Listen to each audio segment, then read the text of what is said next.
Broadcasting live from Youngville, North Carolina and Ontario, Canada. This is Got Mead Live, a weekly show where Vicky Rowe and AJ Airmans bring you the mead news, meadery info, and mead making discussions from all over, talking with mead makers, mead owners, industry mavens, and influencers. This is Got Mead Live, a weekly podcast about mead and the people who love it and where the mead world is going. And now here are your hosts, Got Mead owner Vicky Rowe and mead and wine maker AJ Airmans.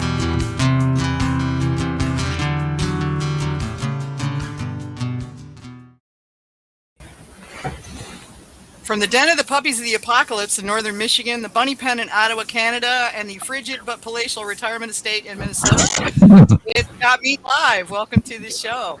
I want to say thank you to all the folks who have renewed or have signed up for Got Mead patron memberships. We really appreciate it. That is basically the only income Got Mead's got, so that we can use that to pay for the services that we had to pay for so that we can bring you this kind of thing. So thank you very much. For those of you wondering, it's a membership that's a little over 50 cents a week, $30 a year. Gets you access to the patron boards in the Got Mead forum and the patron Facebook group. And there's some pretty darn good recipes and fermentation plans and just all sorts of really good stuff in there. So worth a look. You can sign up free at the forum at gotmead.com/community. And if you wish to become a patron, you can upgrade from there. And I thank you. In the meantime, to listen to us live, you can find us on YouTube, Twitch, X, and Facebook. On the Got Mead page and also Instagram. So at Twitch, we're twitch.tv/meadwedge. YouTube is youtube.com/@gotmead. X is x.com/realgotmead. Facebook is facebook.com/gotmead. Instagram is instagram.com/gotmead. And it's like we lost Roger there for a second. Okay, nope, he's back. Still here. Yeah. Oh, okay. It just said you rejoined. I don't know what happened. And of course, if you want to catch us on social, facebook.com/gotmead is our main page. Facebook.com/groups/gotmead is the main group. @realgotmead is our X logo, is our X handle. So feel free to use that. And if you want to send us questions, comments, criticisms, people you think we need to have on the show, go to gotmead.com. Put your mouse over, but don't click Got Mead Live Radio Show. Click the drop down, and then it'll take you to a question form that comes to all three of us. So we've got it. I also want to do a shout out for our lovely sponsors. Discover Honeybrook Craft Mead with 2 Colorado locations to serve you. Visit our original Castle Rock tasting room and production facility, or our brand new Littleton Mead Cottage and Garden. Choose from our 20 taps of wonderful light and refreshing craft mead. Find us using your favorite map app or visit us at honeybrook.com. That's HONNI brook.com. So here we are. So tonight we're talking with Roger Wanner. He is a founder and mead maker at WA Meadwerks over on Long Island. And it's Lindenhurst, right? Correct. Okay. And I went there, I don't know, 7 or 8 years ago. So haven't been up there since. I haven't had a chance to get over to New York in a while. But we've got Roger back on here. Apparently he just went through a move, so it'll be interesting to hear about that. In the meantime, though, let's find out what we are drinking. Kevin, what you got? All right. Well, tonight I opened a bottle of cream. This is a collaboration between Hex Meadery and 608 Brewing Company. It's listed as blackcurrant, red currant, toasted coconut, and vanilla beans.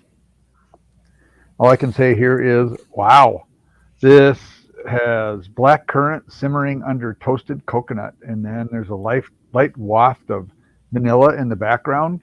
Honey is a soft background note to the main ingredients. It's at the upper edge of semi-sweet with a bracing acidity providing some balance. Some of the distinctive black currant flavors are lost behind the coconut, but this is really quite nice and complex, rich and enjoyable, with a lingering sweetness in the finish that makes you want to come back for a little more. Cool. That sounds like a good meat. I might have to get some of that. Sounds amazing. Way better than what I've got. What's that? I have got tea, decaf, hot, because I got to go deal with snow after the show. Not even Earl Grey. No, because all my Earl Grey's caffeinated. Oh yeah, well, that'll do it. What about you, Roger? You having something to drink? I am enjoying a nice warm glass of my Yay mead, which is a blackcurrant mead with allspice, cloves, cinnamon, a little bit of nutmeg, star anise, and some fennel. Oh man, that sounds amazing. Sounds like It's it would be amazing warm. silver Mm-hmm. medal winner at the Mazer a couple of years ago. Nice. Nice. Well, I've got a bottle of your Orange Glad. Oh wow! Yeah. Well, I got this when I visited you guys back in what was it, 2017, 2016, something like that. Been a while. Yeah, 18 would have been either 18 or 19. Probably 19. Yeah. Probably 19, yeah. Yeah, But yeah, so I went down there digging and I'm like, oh, cool. I knew I had a bottle of your stuff still left. I drunk most of it over the years, but this one got That's the saved. benefit of a deep cellar, you know? I know, You gotta love right? that. Yeah. So okay, got WA Meadwerks Orange Glad. This is an orange blossom trad, and it's at around 11%. Tons of orange blossom aroma, and I could smell this thing from across the room as soon as I opened the bottle. It just wafts out of it. It's great, and orange blossom flavor still prominent. Keeps up all the way to the finish. Lovely, lovely, orange honey. It's just fabulous. And it's maybe a little bit, there's a touch of vanilla running through that. I can't figure out where that's coming from. But yeah, so I guess I had put this bottle's around 8 years old, but I think it's probably closer to what, 7? I guess no, that's about right. 7, 8 7. years old. Yeah. Yeah. So it has just a touch of oxidation. It's been laying in the cellar, but I did haul it halfway across the country when I moved, so I probably didn't like that very much. Yeah. But it's held up really well despite all the abuse I've given to it. So I It's good definitely to know. recommend it. Are you guys still doing Orange Glad? We haven't in a while. It's on the schedule for this year again, Oh, okay. so we'll see how that goes. Yeah. Well, I definitely recommend it. Y'all can go to wameadwerks.com if you want to get you some good meads. Pretty much anything they've got. There wasn't anything I had at your place that I didn't like. It was I all good. appreciate that. Yeah. And are you on Vino Shipper so people can actually get a hold of it? Yes, we are. All right. Awesome. So you guys, yeah, this was the year I was there, probably the year you opened or the next year, because you opened in what, 2018? We opened in September of 2018 was our official Yeah. opening. I remember the original place. It's like scoosh sideways to get to the bar. Yeah, You yeah. guys are packed in there really, really efficiently, but tight. The original tasting room was best way to describe it was like if you were in a trailer, Yeah, uh, it was. long, narrow, Hmm. cozy. It lended itself to our mission statement of creating mead for the community and then generating an environment where you could have conversation and camaraderie. Say it was very pleasant to sit at the bar and hang with you guys. So Yeah, no, I enjoyed it's it. great having you. It was great being there. At some point, I hope to get back out to New York, but there's not a lot of travel on my schedule these days. So, Yeah, it's a trip. but it is, yeah, and it's oddly enough, it's like almost the same distance as it was when I was coming from North Carolina. Now I'm coming from Western Michigan. Yeah. Oh, there you go. Probably closer for me to get there.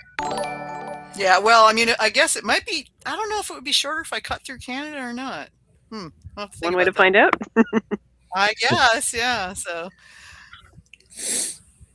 if I cut through Canada to get there, I probably have to go right by your place, AJ. Hmm. Yeah. So we make it a 2-day trip. Yeah, overnight at There you AJ's go. place. 2 day? What do you mean 2 days? More like a Well, week. to get out there. No, I mean just because of all the other shenanigans. Oh yeah, Yeah. that's true. I'd have to allow for a couple 3 days in Canada because AJ and I have Exactly. been wanting to go up to. We've been wanting to go up to see Andre for quite some time now, so might be our only chance. So how's it going over there, Roger? I mean, you guys have been kind of quietly plugging along, from what I can see. Yeah, it's been a crazy ride. You know, we started in 18 with a couple of 300-liter tanks and quickly grew out of that in 2019 and went to 500, 600 liter tanks. And then at the end of 2019, we decided we needed to do more, and we were already maxed out in that space that you were in. So January, we decided, all right, we're going to go to 10 barrel batches, 300 gallons, 1,500 liter tanks, found a bigger space up the road, created a production space, essentially. We signed the lease on that property March 1st of 2020 Okay. and pulled the trigger on like $90,000 worth of equipment. And March 17th, the world came to an end as we knew it. Mm-hmm. And we stood there and stared at bright, shiny stainless steel stuff in an empty building until September of 2020 when we were actually able to start production. So was your use of that space strictly for production, or did you move the tap room as well? No. At that time, it was just production. So for Uh-huh. the tail end of 2020, all of 21, 22, it was just solely production. Okay. And then in 23, our original landlord in our original space wasn't being a good guy. And we ended up not being able to renew that lease and ended up moving the tasting room up the road to where the production space was. So we chopped this production space back a little bit, squeezed everybody in there. And that was a difficult move. We were at the Because north. of timing or space? No, because location. Mm. Our original space was like right in the middle of the village, Hmm. and this space was like the last retail space in the village, and Oh, you had okay. you had to know where it was. Parking Oh, was atrocious, was horrible, which made it a good production space, but it didn't lend itself to being a customer facing space. yeah. So we struggled in 22 and 23, and then in 24 things started to get really weird. Um, the business that forced us to go up there with we call them draft meads, the under 7% carbonated stuff. Hmm. Mhm. Um, that business basically went away. Uh, Really? yeah. Well, Uh, do you have any understanding of like what the market driver was for that change? Because that seems to be the hot market for mead right now. it's I think it's a regional thing. I think it's, we're on Long Island. We have 30 some odd wineries. I think we're down to 50 some odd breweries. And we've got now four distilleries just out at the end of the island where we are. That doesn't include, the five boroughs of the city. Hmm. And competition is tough. I mean, distribution and, we see it we saw that part of the business go the same way craft beer did around here. Um, Shelf space almost non-existent for distro. Um, you had to cut your margins to the point where I'm making $5 on a case instead of $5 on a pint. You know, Hmm. Dang. Hmm. so why bother? At that point, Mhm. Yeah. Right. and you know, we we had some distribution out west that went away. Those, the dang RTDs and the spiked teas, um, really took a piece out of craft beer and our product as far Hmm. as that goes on the low alcohol side. So in 2024, um, we had to make a decision of were we going to continue or not. Um, We got lucky and found a small space back in the middle of the village where we were, really close to our original location. Okay. Um, and we decided to resize the business, basically, or right size the business, as I put it. Um, Went back down to the 500-liter tanks and small batches and focused on the traditional, the still meads, the higher alcohol, the stuff that we could get really cool and creative with in terms of flavors and mixing and Mhm. matching stuff, and not try to compete with, the Happy Dads and the hard seltzers and the twisted teas and that kind of stuff. Okay. That makes Okay. sense. And that's So what your entire production facility now is in this space that's in the middle of the village. Is that what you're yeah, suggesting? yeah. So now it's I call it the 333. We have 306 square feet of production space in the cellar, 326 square feet of tasting room space on the first floor, and soon to become a speakeasy style tasting Oh, room on the second floor. Oh, okay. Well, that that's sounds kind of fun. cool. Yeah, Yeah. so that'll be primarily for club members and special events, and um, if you solve the mystery or the riddle each week, and it's open, you'll be afforded a glimpse into what club membership gets you upstairs. Hmm, So that's the plan for That's kind this of year. cool. Yeah, that's neat. yeah, So you make it exclusive, which makes it more desirable, which brings people in. yeah. We have these really cool. My One of my bartenders has um, got bored and bought himself a 3D printer, and Uh-oh. came up with Oh no. skeleton keys that he came up with. So, and we can embed a chip in there that's going to activate an electronic lock. Oh, nice. Oh yeah, Oh, that's neat. yeah. So all the club That members is that are out cool. there, they'll get their keys once they're programmed, and they'll have access to that room. And then there'll be meads that are in there that are just for the club. They won't be Uh-huh. downstairs. Oh, nice. Yeah. And So it seems like you've put a new focus on some barrel aging. Is that also accurate? yes, this year will be the year of the barrel. So a lot of stuff will go in barrels, whether it's a whiskey barrel or a rye barrel or Oh, so this is yet to come. You don't have that stuff in flight at this point. well, there's some stuff in the cellar that's already in barrels, and there's Ah, okay. there's almost so I make almost three batches at a clip. Um, 2/3 of that will go into barrels, Uh-huh.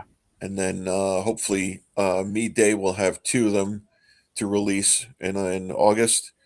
And that will kick off our 8th anniversary celebration, and we'll release a bunch of stuff between that Saturday in August, and then our anniversary is in September. It's the 8th, so we'll pick one of those 2 weekends around that, Okay. and Nice. release a bunch more stuff. Cool. It is cool. So are there favorite things that you like to make? Like a specific space you want to play in? Um, I'm partial to, I've become partial to meads that I flavor with spice and teas. They've been really interesting. The couple of small batches that we made.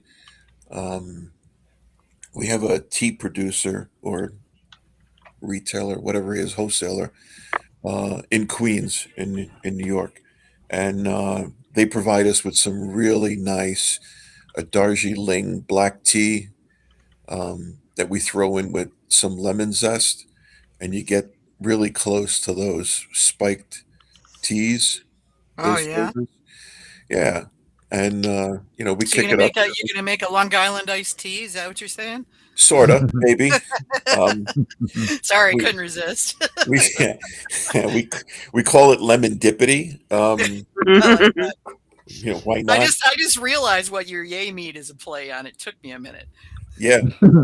Yuck. Well, yeah, I'm sorry, but I can't stand that stuff. There's too many really unpleasant memories associated with Jaeger.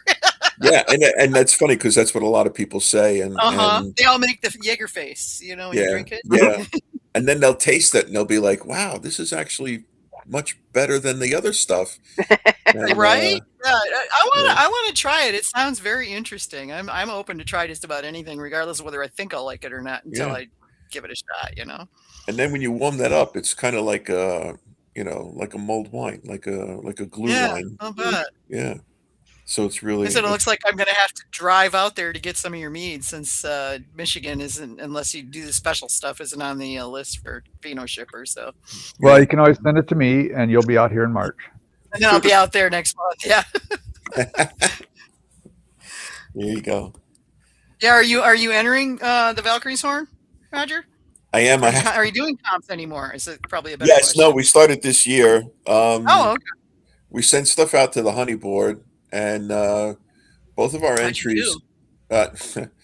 It's interesting. We sent out a cranberry. We sent out what we call cranberry sauce. It's basically just a 12% cranberry mead. I see that. Yeah. And we sent out what we call Valhalla Calling, which is a vanilla mead. So No, it's clover that's not on based. your list. Yeah. And well, the problem is I can't keep those in the building. Oh, I bet. Yeah. The Valhalla goes out the door as quick as we put it on the shelf, which is, nice problem to have, I guess. But the cranberry mead came back with comments undrinkable, unscorable by 3 judges. What? And the Valhalla mead, one judge said was undrinkable, and the other judge gave it 20 points, I think. Oh, So I have those same meads going into the Valkyries, and what's the other one? There's one more that's coming up that I have it going out to, with a bunch of other stuff too, just to Well, see. that's shameful, in my opinion. If we ever catch a judge making those kind of comments, Yeah. they will not be invited back. Yeah. It's not a question of do they like it or not, but to say undrinkable, quit making Oh, mead, yeah, no, that that's kind of thing. rude. No, That's absolutely rude, not. You If you better can't have be good civil, justification for what yeah. you're saying. Yeah, unless there's a justification, like I can taste the pesticides in this. Like, Right. I mean, No. it's just, I think it's inexcusable for somebody to do that. Yeah. I can't believe how rude that is, to be honest. And to be honest, in 2022, I think was the last year we entered, or 23 was the last year we entered stuff, for those very same reasons, because I would specifically pick certain meads to enter, and I would enter them in multiple competitions just to get a sense of where it is, Mhm. Mhm. and Which then is fair. Good idea. yeah, and then one day we would we'd score 32 out of 50, and then the next judge would give us 40 out of 50. Yeah. Well, I Um, mean, that's not unusual. That's not a huge variance, and the scores probably don't Yeah. mean as much as most of us think they do. But the commentary, I think, is more important. Commentary is where you get the really good stuff. Yeah. That's, Yeah. I mean, assuming that you get good commentary, there's that. yeah. that's, Right. that's what you're I've paying had that for, though. experience That's what quite you're entering recently for. myself. I had the highest ranked judge in the entire world gave me a 46 on a mead last fall. Mhm. And I sent that same mead to another competition recently, and I got a 26 on it. So, What? yep. I have never mean- had one of your meads that would have been below a 35, Right, I know. 38, I mean- I've Yep. had The a lot. commentary that came back on that mead was just so out in left field. I honestly could not believe it, but Huh. it happens. Oh yeah. So Yeah. get over it. The scores are less important than we tend to think they are. Sure, it's great to see a big high score, but I won best of show with a 32 score, Right. and I haven't medaled with a 47. Right. So Yeah. at some Well, point, I've seen people not medal with double 50s. right? I mean, at You some know, point, you don't Where sweat they the like two score so 50s much. and a 49, and they go Right. into and they don't even get a medal in the end of it. Right. They get pushed, generally, but Right. But I do care about the commentary. yeah. I do. Yeah. Well, that's what you're paying your entrance fee for. Right. I'm Right. looking much, yeah. for. I don't want a mirror image on the commentary, because that tells me one of the judges was telling the other judge Right. Yeah. how they felt, and the other judge was either inexperienced or weak, from a personality standpoint, Or and too just lazy. or lazy. Sometimes there's Mhm. strong personalities and they overwhelm other people. So when you see mirror images of each other, it's like, yeah, okay, I don't trust that. But you're looking for good commentary from people. At least if they're saying different things, probably one of them's right. Right. Yeah. If they're both saying stupid stuff, then they're both wrong. They're So both wrong. Yeah, that's obvious. Yeah. that's not helpful. And Yeah, I It's mean, not. you never know too when you're shipping stuff. oh yeah, True.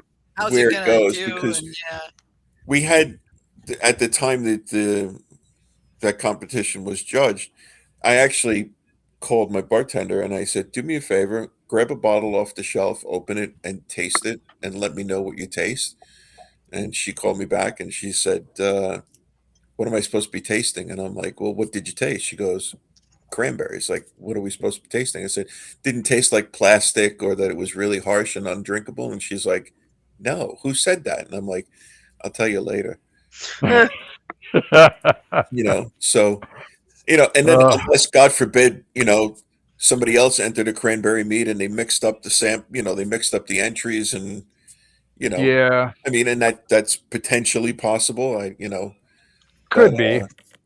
I want to buy the other guy's stuff and see what it tastes Yeah. like. Right. Well, in my overall experience in the last 20 some odd years of being involved on the judging side and everything, the the people whose stuff you want to try, the ones that make the most caustic and negative remarks on their sheets are generally the ones whose meat is questionable.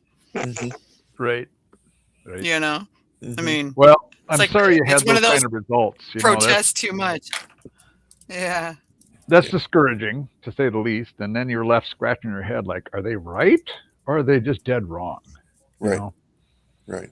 I mean, I know But COVID. I had COVID 3 times, oh, and there are there are certain things that I don't taste or smell anymore. Mm. Um, and it's just still the way it is. And it's odd too because when I first got COVID, raspberries became absolutely rancid to me. It was sad because we use raspberries in a lot of our stuff, and I couldn't even smell the juice or the berries or anything. And then like 6 months later, raspberries all of a sudden were my favorite fruit again. But then Hmm. pineapple started to taste like garbage. I almost dumped 300 gallons Oh my of our God. of our Mita colada because I came into the shop one day and I took a sample and I was like, "Oh my God, it turned. It was horrible." And I called somebody and they came in and they tasted it and like, "Dude, what are you talking about? Like, it's perfect. There's nothing wrong with this." And I'm like, "All right." And then, being the skeptic that I am, I made other people try it just to confirm that, and they're Mhm. like, Well, "No, yeah, this I is would definitely want a second, third, maybe a fifth opinion yeah, if you're going to yeah, dump right. 300 gallons of mead. yeah, I mean, yeah." So shoot. have you recovered some of those sensory aspects since that time? Yes. Oh yeah. Okay, But Thank because not goodness. everybody does. I was just yeah. kind No. of curious. Yeah. Well, Joel Robinson in Australia, his wasn't COVID related. He fell and hit his head and lost his entire sense of smell. Owned a meadery in Australia. Could not taste any of his stuff, like Mhm. at all. Everything Wow. tasted like burning tires, he said. Wow. And it was just horrifying. I think he's recovered somewhat, but it does weird stuff. My husband, Mr. I gotta have my coffee. Mm, COVID, can't stand coffee anymore. Makes him Wow. sick. Yeah, Ooh, can't stand it. yeah. So that's he's harsh. drinking tea now. Yeah, Yeah. big time. It just happened, and he keeps trying to go back to it. It's like, nope, that's not what. Yeah. Friend of mine lost her ability to enjoy chocolate. That's sad. That's terrible. That's That life is that altering. is yeah. I'm sorry, but There's what's the point of living at that point? So here we are. Yeah. Yeah. Well, and you weathered through the storm too. You know, So not an easy thing to do. we are not we are I am first generation German in this country. My parents immigrated here in the 50s, and there's a lot of that thick-headedness and stubbornness that I will not be defeated. Yeah. and we are fighting the fight, and we resized the business, and now we've reshaped the business. We've Nice. become very creative with our meads and making cocktails. Um, Yeah, I noticed that you said about cocktails on it was some event you guys were putting on that I came yeah, across. That's yeah. pretty So cool. in New York State, we hold a farm meadery license as well as a winery license, so that allows us Okay. to sell and use New York State spirits. So Mm. any corn vodka that's made in New York State, we prefer, and we have a great distillery out on the island that makes great corn vodka, and then we have a bourbon uh, that we use from another distillery. He uses the winter corn crop from out on the island, and generally ages it 4 years, 5 years, and Nice. we mix that with different meads and juices and whatnot, and we create, you know, cool cocktails, and people go, really? There's like honey, and people don't understand. They're like, oh, there's honey wine in this. It's how come it's not sweet? And I'm like, because it's just because I said honey doesn't mean it's sweet. You know, everybody has that perception. Oh, it's going to be really sweet, and then Yeah. and you give them a barrel aged traditional, and it measures it. Final gravity is like 998, and they're like, wow, this is delicious. And I'm like, yeah, okay. Well, So the easiest kind of mead you could possibly make in the world is to make a dry mead. yes, Doesn't mean it's the best mead, correct, but it's certainly the easiest thing you can do. Yeah. exactly. Yep. So that's fun, and that's been really fun because we've added mocktails to our offerings in the tasting room, because lo and behold, there's a generation that decided alcohol is not cool, um, and now we keep those people in the group that come in that do think alcohol is cool, and keep them interested and engaged, so people will stay longer, and everybody will be feeling like they're part of the party. You know what I mean? So Yeah. I like that's been that. another thing we did this year. So, That's cool. mocktails, cocktails, spirits, mead. Um, it works. Mocktails Yeah. are good for the designated drivers too. Yep. Yes. Yeah. Yeah. And it's a nice thing because then everybody gets to play. Yeah, So and we treat the mocktails. So a lot of times we'll create a mocktail recipe and then add alcohol. Do it the reverse, yeah. which seems to Oh, work. sure.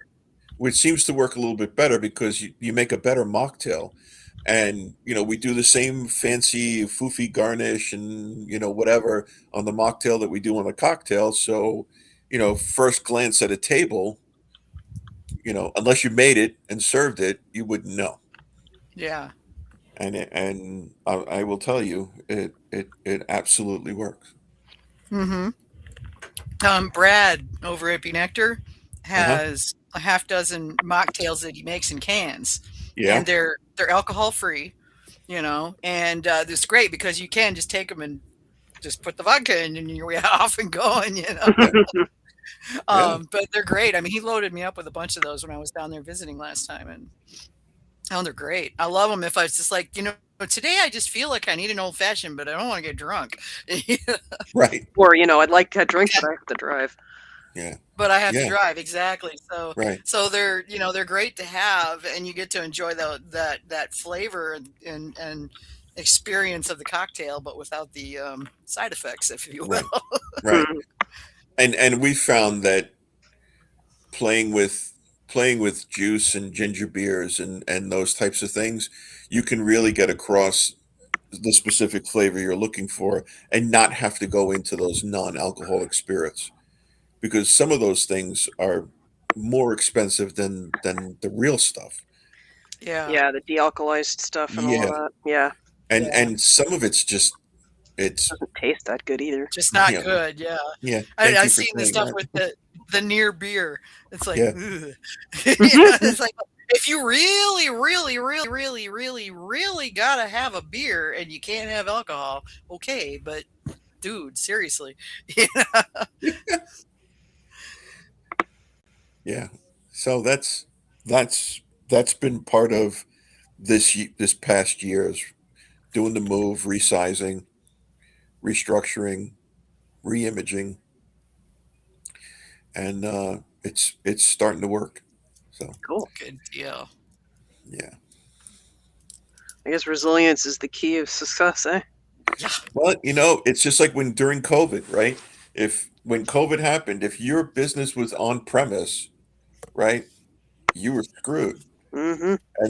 And the folks that were able to pivot and go to packaging and sell Mm-hmm. packaged stuff either out of your tasting room or hook up with a retailer, Yep. they were successful. And the same thing on the tavern side. You know, people are not sitting in your restaurant unless you can figure out the rules, but put it in a clamshell and sell it anyway. Yep. You know what I mean? And the Mm-hmm. and the folks that did that are the ones that are still here today for the most part. Heck, there were a few that launched in the middle of COVID. Yeah. Yeah, exactly. And they survived it. I mean, I guess if you launch in the midst of adversity, We did great during COVID. The 2020, 21, and 22 were our best years as we grew 10% each one of those years. huh. And Well, I then, suppose, if you're having to stay home a lot, you might as well drink. well, what happened was we started packaging stuff and, instead of making 12 kegs, we made 4 kegs and put the rest of the stuff in cans or bottles. Um, Okay.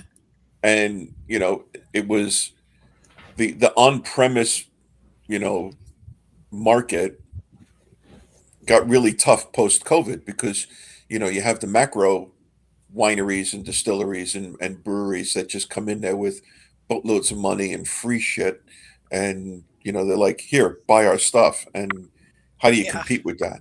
You're a 10-barrel brewery, or you're making 120-gallon batches of wine. How do you compete? You can't compete with that. No. So you know you keep it into your own tasting room, and then you open up a satellite location. You open up another tasting room, and you become your own liquor store chain. There you go.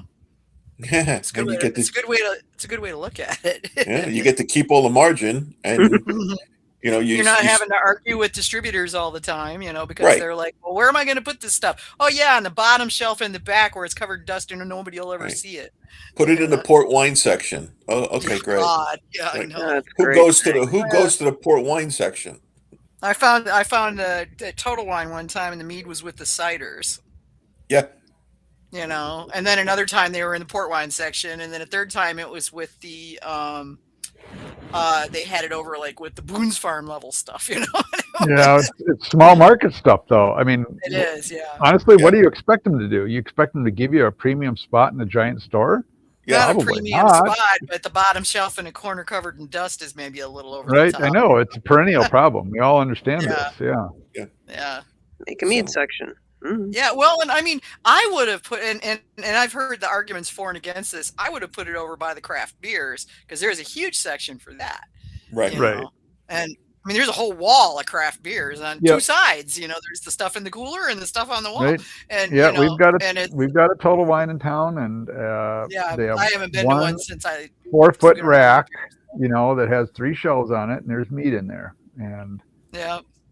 there's only 2 meads in there that are worth buying. Is Tom's mead still in there from London?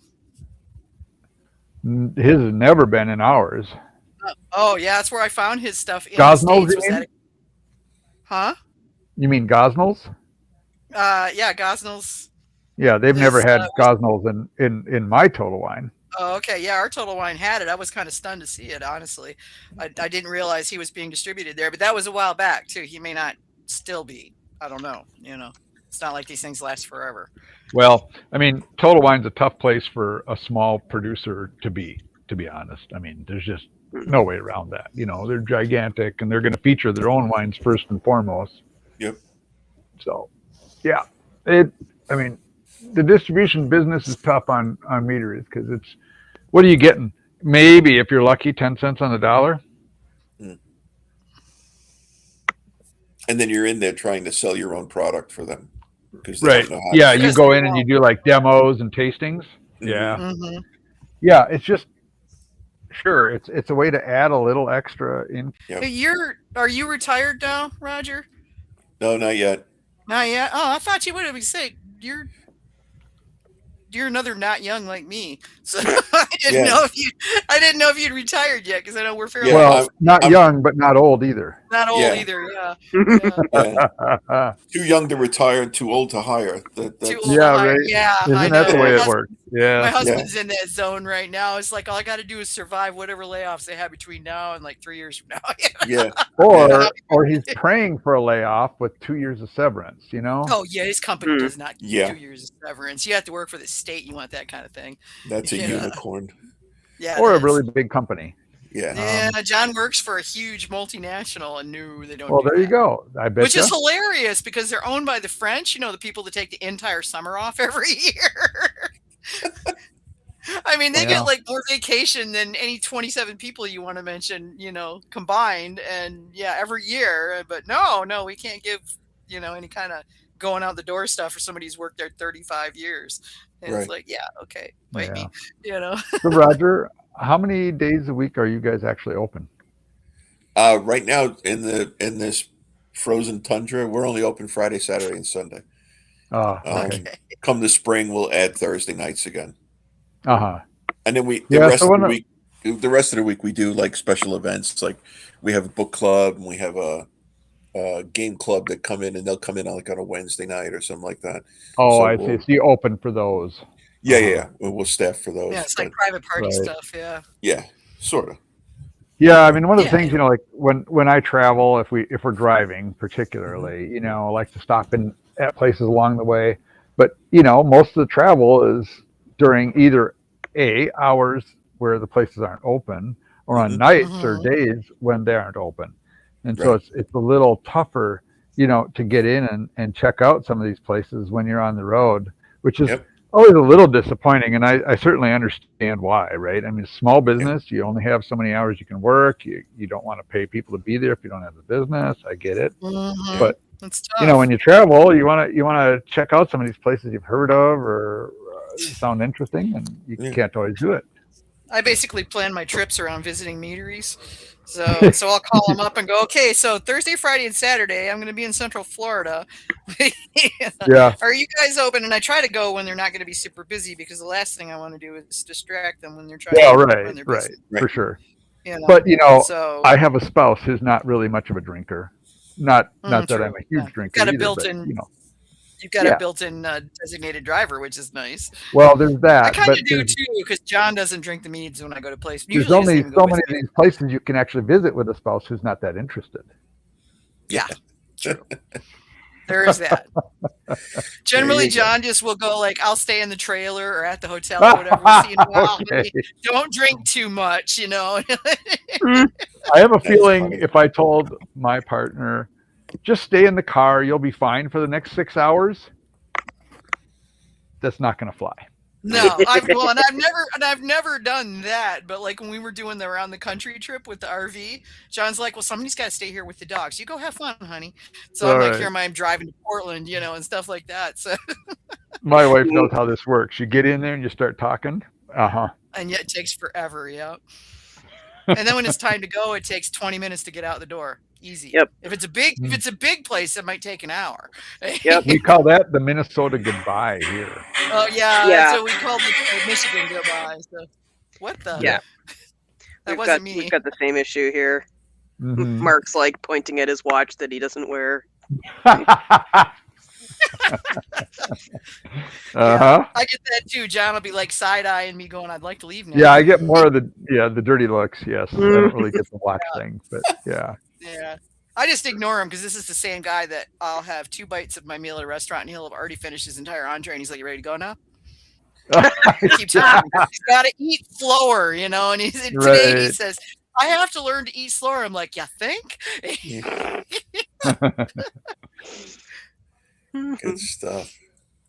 Yeah. But yeah, that's okay. So you guys are not far from where your original space was. We're at 200 feet from the original store. Really? Oh my Nice. gosh. I hope it's a little bigger than the other one was. It's square. It's not rectangular. Oh, okay. So So similar amounts of space, but laid out differently. yeah, yeah, pretty much. Okay, Yeah. that'll I work. mean, it's the same. We can get the same number. I can get 24 people in the space. Mm-hmm. I think at the other space we could get like 28 or 30, but Uh-huh. you have to go outside to go around the building to get to the bathroom at that Yeah. point. Yeah. Uh-huh. Yeah. Yeah. So this is a little easier to negotiate, and um, it's a nice, cozy, small space. Everybody hangs out. It's good stuff.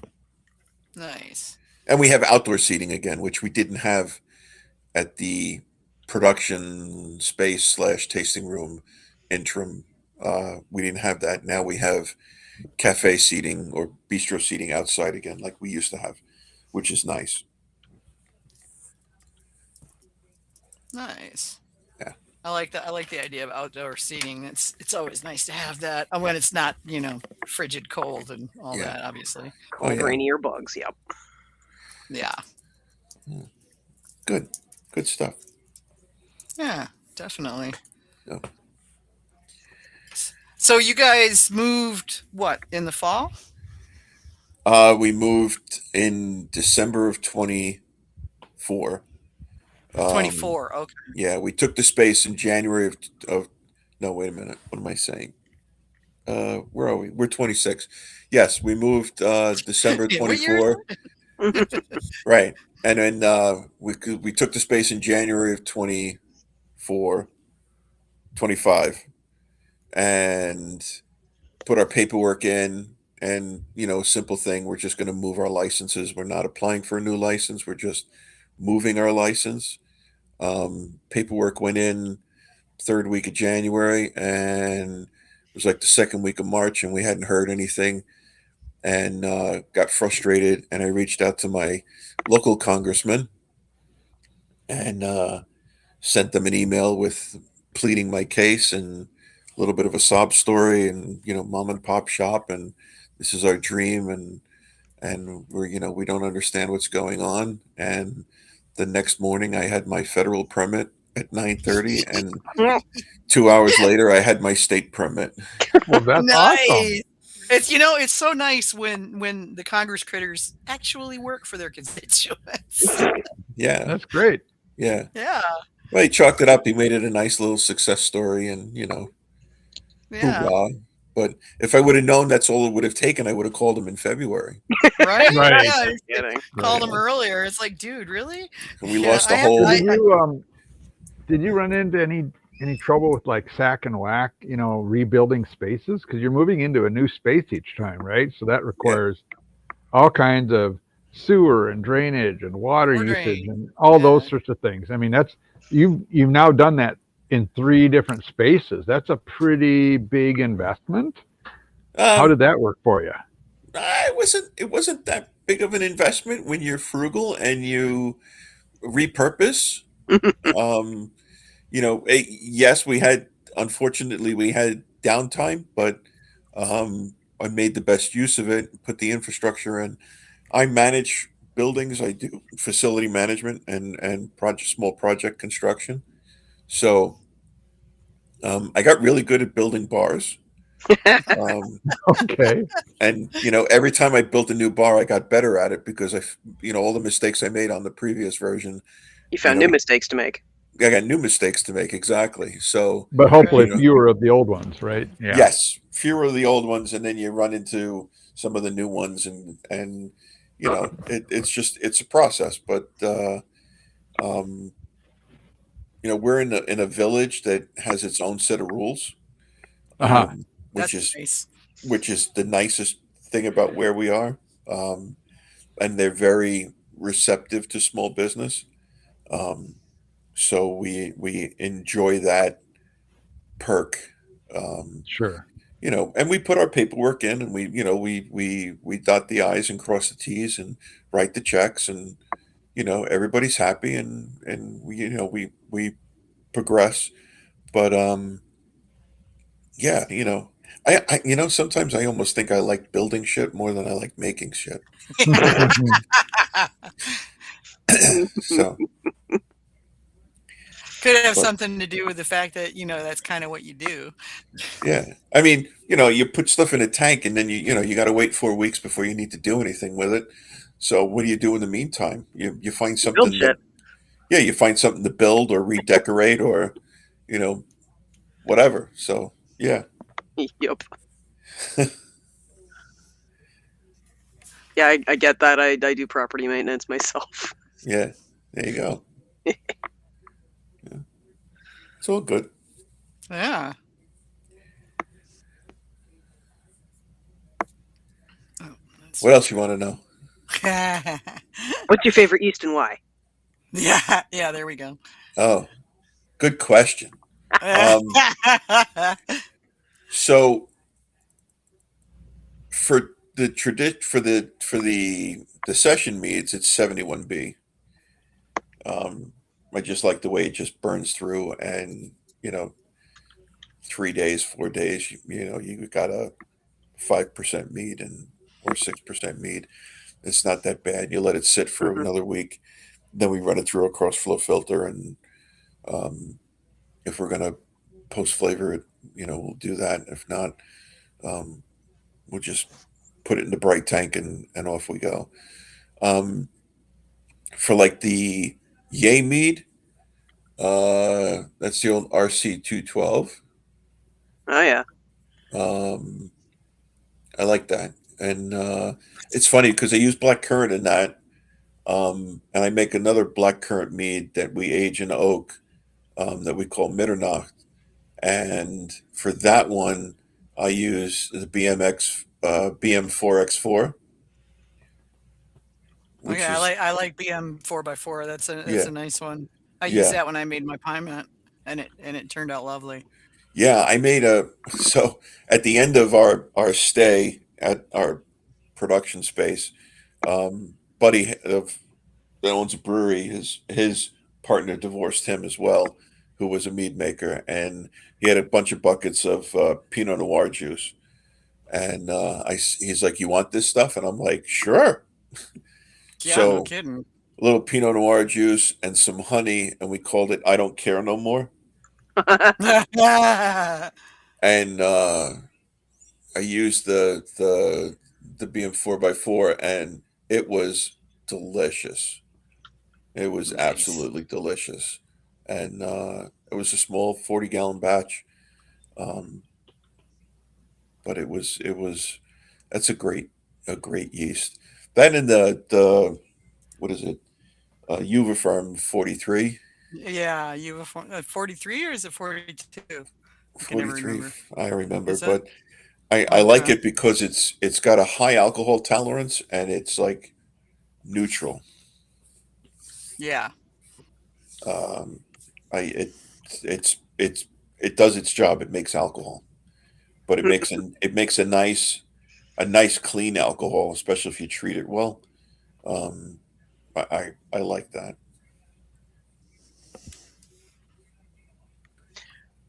Yeah. QA That's 23 for sizers and ciders. nice. Yeah. I totally agree with you on the RC 212 with currants and black currants. Yeah. Yeah, It's that's my persnickety, favorite but for. it works good. Yeah, Yeah. I find it to be a whiny pants yeast, but it definitely does a really good job. Yeah. And if you treat it nice, and you keep it around 66 degrees when it's fermenting, it just it just goes along 3 or 4 points a day, or 5 points a day, and you know you can put it to rest if you want. So Yeah. it works. Yeah, it does. I've been playing with DV10 of late. Doing a We use that on. We had gotten some Brazilian honey from when Bee Seasonal was Hmm. Oh yeah. selling that, Yeah. and we used the DV10 on one of those. I forget which one it was. It might have been the pink peppercorn honey, Okay. blossom Oh honey, yeah, whatever the it was. Marmolario. The Yeah, marmalade. Yeah, that's there a you nice. go. That's a nice honey. And we threw some DV10 in there just for shits and giggles to see how it would come out. And then we ended up putting it in a rye barrel and aging it in a rye barrel for like 6 months. And we ended up calling it Saúde, Mm. Nice. which is Portuguese for cheers. Okay. Yeah. Yeah, I So, did a trad with it and used the monkey pod Hawaiian honey. oh, all right. So, yeah, tons of florals in that. I mean, it's just really very, very floral, like most of the Hawaiian honeys. But so Uh-huh. far, so good. It's doing pretty nice. It's just about finished. I gotta rack it, and Yeah. DV10 is my go-to for trads. yeah, that was It's very my neutral. thinking. And yeah, I got to do another one. I'm teaching a class next weekend, and I think 15 people coming. I was really impressed Oh with Wow. boy. that. And I've got my kitchen or my dining room is full of equipment right now because of that. 6 people are brand new, so they bought Uh, Mm. equipment kits, and Oh wow. yeah, so I've got like $750 worth of mead making equipment all sitting around in my kitchen or in my dining room. But yeah, there you but go. we're gonna do a trad then too, and I think this time I gotta look at my honeys and see. I'm thinking I might take some of the clover, the 2018 clover. Hmm. That's an You know, awfully nice honey to give to beginners who don't know what they're doing. oh no, I'm not giving it to them. I'm gonna make a mead with it. Okay. All right. They're all beekeepers. They're bringing their own honey. All right. Yeah. All right. Good. Oh, yeah. Good. No. They'll get to taste the results, but I'm so You not hear what gonna- I'm saying, Yeah, I totally do. I've only got 2 gallons of that. I'm gonna guard it with my life. right? That's But funny. yeah, it is. But yeah, no, I've been looking at that, going, what am I gonna? I want to do something with this, but I want to showcase that such beautiful honey, and okay, trad's the only way to go. You know, Another one you might want to consider, Sensi. Cincy. So it has a narrow band of temperature tolerance, but it's a very very nice mead for traditionals. It gets out of the way and lets the honey shine. Mm. Sensy. I see what. Sensey. Sensi. That's Sensi. Okay, yeast, huh? Interesting. Huh. Lalvin There's Sensi. so many yeast strains now that it is really hard to keep them all straight. Yeah, I know. Yeah. You about need the books, which is thank God for Scott Labs. That was one of the Right. things when I teach in my classes is like, you can go get this book for free. And it will Right. tell you what this yeast likes, Yeah. and how it works, Well, and like throws floral notes or something. You can use that to figure out, what you want to do. it gets you in the ballpark. You do have to realize that book is not oriented around mead. That is all No, oriented it's all around around wine. wines. Yeah. And it is not the same. So No. I think it's worth looking at it, as long as you also understand that you cannot expect the same characteristics when you're fermenting honey with it, Mhm. but it gives you a starting point for your own exploration if you're willing to go that far. Yeah. Well, and that's why you take good notes, and Right.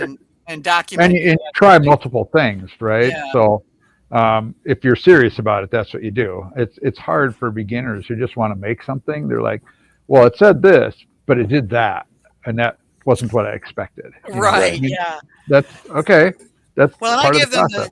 I give them the explanation of, Right. if you take the same recipe and give it to 10 people, and it's going to be different mead. Give it all 10. Absolutely. Right. I mean, I've done And I said that's due to the temperature that they're doing this at, and the location, and the or honey that equipment they're using, the equipment, and how clean it is, and or the shape of the all equipment. any shape of the equipment. I mean, there's any number of things that are going to change it, and you don't always have control over those things. Right. Yeah. You sometimes have to roll with it. So I was just looking at that Sensi. That sounds very interesting. I'm gonna have to get some Yeah, of that. it's a good yeast. Aromatic whites and rosé wines. I mean, that would be for the more nice for a delicate, trad. Yes, for the more Uh-huh. delicate things, I think it's a great choice. Uh-huh. You know, I do Absolutely. collabs with guys all the time. It's one of the favorite things I do, and we make Yeah, the well, that's same because you got a whole recipe. gang of people around there who are into that kind Well, of I thing. do. So, Unfortunate, yes, I admit, but yes, you are. um, but you know, we make the same mead to the same specs, same recipe, and we bring them together, and they're all different. Yeah. Hmm. They're strikingly similar, but they're definitely different. And Right. Yeah. you know, when you bring those together and you blend them and you put them in a barrel or whatever kind of project you're doing, it's a really cool experience because it adds all this depth and complexity because of the differences. But they're Mm-hmm. Right. definitely not the same, you know. So Yeah, when Viva when la people are difference. like, "Can you give me a recipe?" Yes, I can give you a recipe. I don't have a problem with that. Be aware But that if in you tasted your my hands, yeah. that recipe is not going to be the same as in my hands. Yep. Absolutely. Very So true.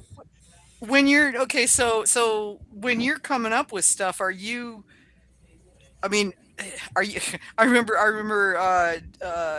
Sergio said he'd come up with a name and then figure out what the meat needed to be. So Yeah, I do where that too. where do you get your ideas? You know, I mean, where are you coming up with? You know, your plans and what you're gonna make. Um, well, sometimes it's plagiarism. Um, Yeah, well, that's kind of inevitable, you know. um, Sometimes we get club members that come in and go, "Well, why can't you use snozberries?" And I'm like, you know how hard they are to find. All right, Um, strawberries are rare, man. um, I'm but glad they give you gas. yeah, Yeah. I mean, Well, they're snozberries. What did you expect? You know. exactly. We did make a Charlie Fizzy mead, um, where we took an orange blossom and we carbonated the shit out of it Uh huh. and called it That'd be Charlie fun. Fizzy. Yeah, Charlie Fizzy. yeah, and you know we didn't get a cease and desist for that label, so that was good. Not, uh, not like our other friends over in the fatherland who doesn't have a sense of humor. Oh dear. Yeah, well the our Yay mead was originally called Jaeger mead, I'll bet you got in and trouble for that. yeah, well, yeah, Yeah, they didn't have a they sense of humor, and they you know don't. they're Well, come on, look at the stuff they make. yeah, true. I People mean, drink that stuff. I mean, and they make it deliberately, and people drink it anyway. yeah, That's it right up there with what's that? Oh, Malort that everybody seems to be going Oh on yeah, about Malort. nowadays. Yeah, like ew. yeah. I mean, it's I've crazy. had it. It's not good, in my No. opinion, at least. You get the cease and desist, and they send you the trademarks, and you know they own the word Jaeger as it applies to any alcohol, any shape or form from a 0.5% up. Um, Well, Wow. they that makes own the format of the label, yeah. so not the colors, but they own the format of the label. So a box in a box with a band, Uh-huh. that's what they own, and they objected to my label that was a box in a box in a band. Um, you know, they objected to the name, which was pretty straightforward. But you know, Yeah. we made some changes to the labels, and we changed the name to Yay Mead because they were smart. They picked up on the phonetic spelling of Jaeger Uh-huh. Mead. Yeah. Um, but I'm proud to say that I was the 17th victim of their trademark defense. 17th. Yeah, yeah. So they had defended that Jaeger whatever 16 times Well, prior, and they, you know how they found us. We had our stuff posted on Untapped or listed on Untapped, oh yeah. and they sent me a Yeah. screenshot from Untapped, and Oh, like, jeez. yeah, they wanted Yeah. bottle counts, revenue, you What? know, oh yeah, they wanted all this. Excuse me? It's like, look, you Yeah, don't like the way it looks. Fine, we'll change the label and the name. Go away. Leave me yeah, alone. yeah, Well, you yeah, understand where they're coming from. They don't want absolutely, I do. people diluting their brand because yeah, then it becomes Kleenex. yeah, Hey, speaking as somebody who has a trademark, I can totally understand where they're coming from, but right. yeah, the way they go about it isn't always, And you well, know, yeah, but I mean, what other choices do they really have? I mean, people not kind of really. copy their label format. They use a name that's strikingly similar that makes it look like Mm-hmm. you are the one selling the same product. I mean, Right. Yep. And it What do you sucks expect them to do? when that happens. Yeah, you do what you need I to. mean, to I'm protect just being yourself. devil's advocate here, but No, people do you're this all the right. time to capitalize on a bigger brand to sell their product, and that's not right either. So, They could have asked for a royalty deal. I would have given them $1 a right, bottle for perpetuity. yeah, Yeah, sure. I mean, right. there's other approaches, but I mean, at the end of the day, they got to protect it or they lose it. So, Yeah, Yeah, yeah. that's true. If you and don't in the protect it, it goes meantime, bye-bye. you probably sold a whole bunch of it. So, yay, good for you. There At are a least fair for number of the people short who like term. that flavor profile, so Yeah. So yeah, that's it. It's another badge of honor that I get to wear. Mhm. Hey, at least you didn't have to change your meadery name. I know there was one meadery you had Well, to and change his name the like funny thing 3 is, you're not the times. only one. There's a lot of other people out there in that boat that get cease and desists. I mean, I Yeah, got yeah. one myself for something I was doing once upon a time. So, yeah. Ah, yeah. I've issued a few. What? I got mead is trademarked. Yeah. Oh, right. The number of people that try to run off with that are amazing. Oh, yeah. And 9 times out of 10, they're when I let them know, I'm sorry, this is a trademark thing, and you need to cease and desist and take this off. They're cool about it. Every once Right. in a while, I get somebody who thinks that they can do whatever the hell they want, and there's nothing I can do to stop them. It's Right. like, yeah, well, Fuck around and find out. Yeah. fuck around there and you find go. out. That's right. Then Yeah. again, I mean, Got Milk came after you. No, Got Milk came before me, and they tried to deny me a trademark based on that, and they said it's too similar.